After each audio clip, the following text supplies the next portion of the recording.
Hello student, आज हम आपको लाए हैं ऑनलाइन बायोलॉजी की क्लासेस। देखो, आपके सिलेबस में 12th बायो सिलेबस में 10 यूनिट हैं। 10 यूनिट में से पहली यूनिट है आपकी आवृतबीजी पादपों में जनन व विकास। तो इसके फर्स्ट चैप्टर, ये यूनिट है आपकी 4 नंबर की। इसका फर्स्ट चैप्टर है आवृतबीजी पादपों में जनन। तो चलो सबसे पहले हम बात करते हैं आवृतबीजी पादप।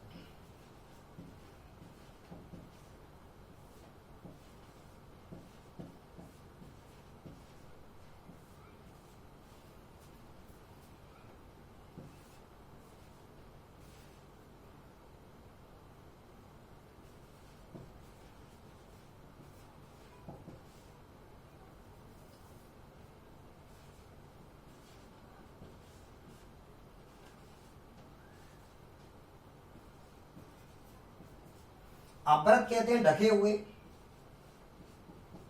और बीज कहते हैं बीज।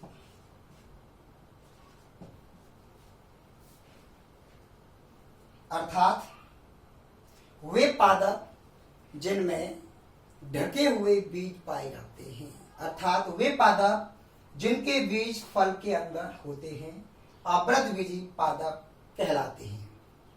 तो देखो बच्चों, आवृतबीजी का अर्थ हो गया कि वे पादप, वे परिभाषा देखो,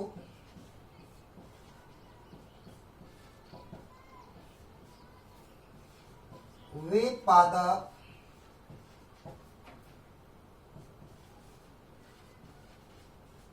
जिनके बीज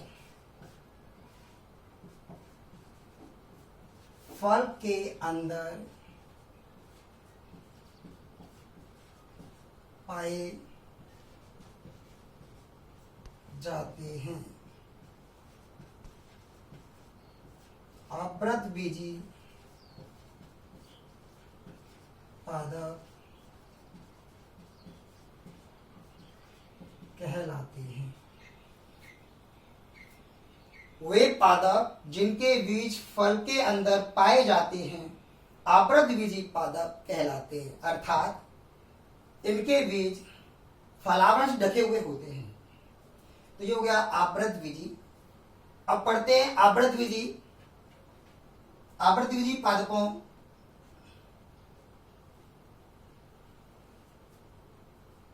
देखो, इसकी 2 अवस्थाएं होती हैं आवृतबीजी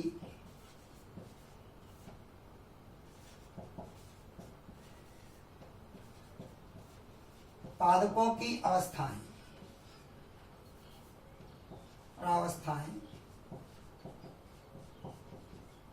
इसकी 2 प्रावस्थाएं बच्चों। पहली प्रावस्था है बीजाणुद्भिद,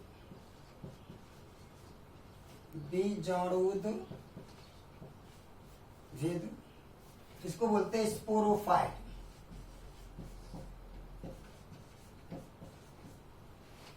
दूसरी है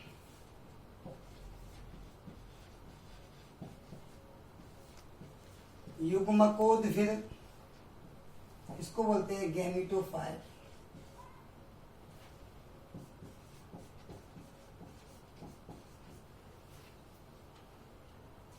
चलो सबसे पहले पढ़ते हैं हम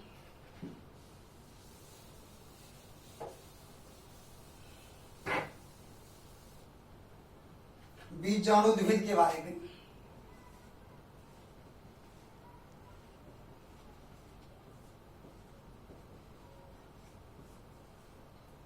बीजाणुद्भिद, जैसा कि नाम से पता हुआ है कि जिसका उद्भव बीज से हुआ है, बीज धन उद्भिद, जिसका विकास बीज से हुआ है उसको बोलते हैं बीजाणुद्भिद। और आप जानते हैं बच्चों कि जो बीज होता है ये द्विगुणित होता है।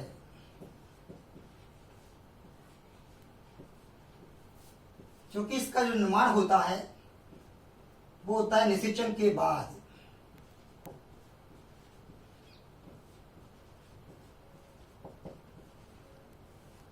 इसलिए बीजाणु की जो प्रावस्था है वो आपकी द्विगुणित प्रावस्था है।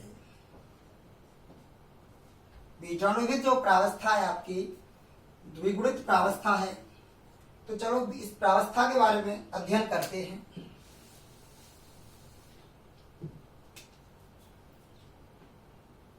बीजाणुद्भिद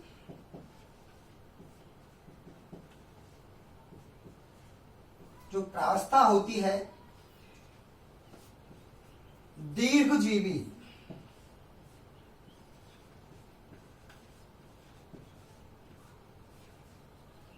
स्वपोषी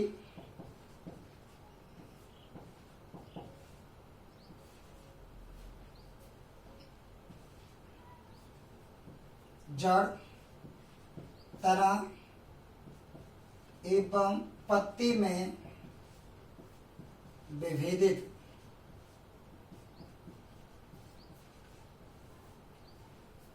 तो बीजाणुद्भिद प्रावस्था है दीर्घजीवी स्वपोषी एवं जड़, तना एवं पत्ती में विभेदित होती है। जो मुख्य पादप काय है, मुख्य पादप काय पब्लिक शरीर,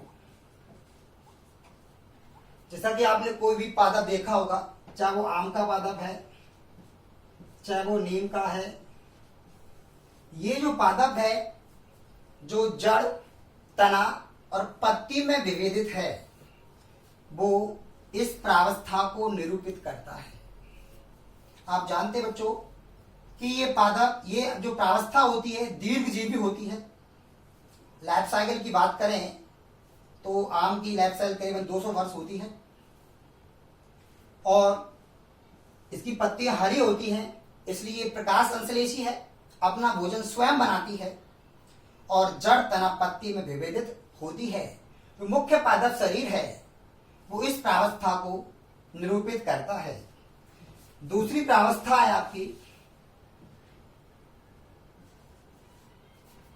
युग्मकोद्भिद।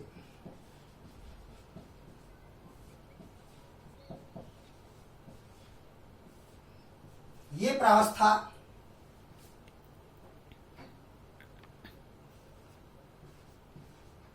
अल्पजीवी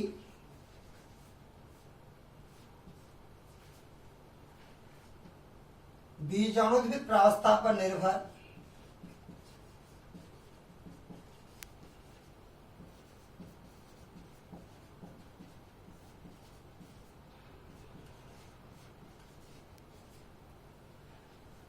अल्पजीवी बीजाणुद्भिद प्रावस्था पर निर्भर होती है। तो देखो बच्चों, आप जानते ही हैं कि जो मुख्य पादप काय है, बीजाणुद्भिद है, उसके ऊपर जो पुष्प बनते हैं, फ्लावर जो बनते हैं, और पुष्प के अंदर नर एवं मादा युग्मक बनते हैं।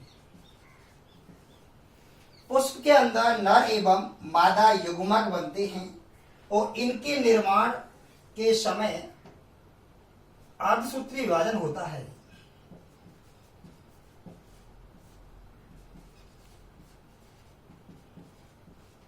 इसलिए ये प्रावस्था जो है वो अगुणित प्रावस्था है।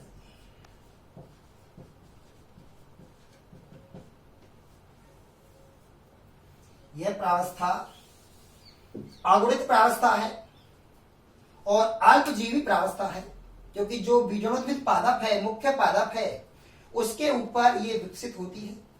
पुष्प थोड़े समय के लिए आते हैं और आने के बाद पहले पुष्प आते हैं, पुष्प के अंदर निषेचन होता है और फिर फल और बीज का निर्माण होता है। तो इस समय में यानी युग्मक बनने में बहुत अल्प समय लगता है, इसलिए युग्मकोद्भिद प्रावस्था, युग्मक धन उद्भव, युग्मकों के उद्भव को ही युग्मकोद्भिद कहते हैं। युग्मकों का जो उद्भव होता है वो बीजाणुद्भिद प्रावस्था पे होता है, इसलिए यह प्रावस्था अल्पजीवी होती है और बीजाणुद्भिद प्रावस्था पर निर्भर होती है, क्योंकि कोई भी पुष्प बिना मुख्य पादप के लग नहीं सकता। इसलिए यह प्रावस्था बीजाणुद्भिद प्रावस्था पर निर्भर होती है। और पुष्प के अंदर जो नर और मादा युग्मक बनते हैं वही युग्मकोद्भिद प्रावस्था को निरूपित करते हैं। ये दोनों प्रावस्थाएं आपने पढ़ी। अब पढ़ते हैं पीढ़ी एकांतरण के बारे में।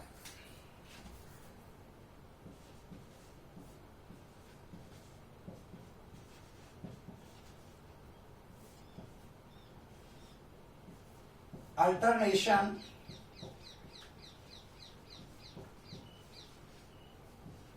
Of generation.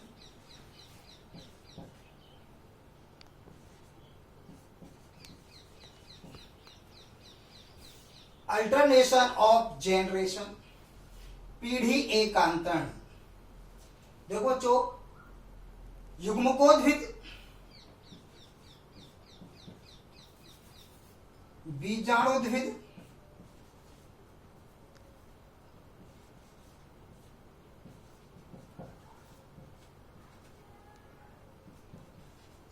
एवं युग्मकोद्भिद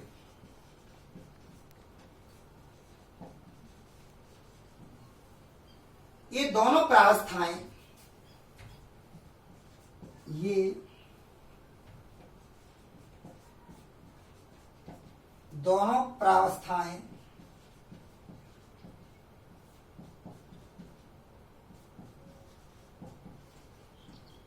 एकांतर क्रम में आती हैं।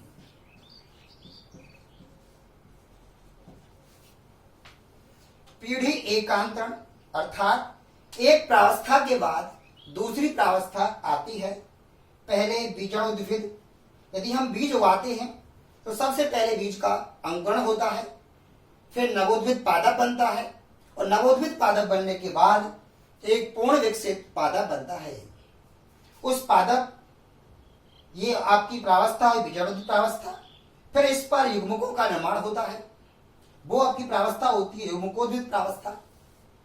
उसके बाद फल बनते हैं, बीज बनते हैं और फिर बीजों को उगाते हैं, फिर दोबारा ये प्रावस्था आ जाती है। अर्थात पीढ़ी एकांतरण में ये दोनों प्रावस्थाएं, एक द्विगुणित प्रावस्था है और एक अगुणित प्रावस्था है, ये दोनों प्रावस्थाएं एकांतर क्रम में आती हैं, जिसे कहते हैं पीढ़ी एकांतरण। तो बच्चों ये आपका पार्ट फर्स्ट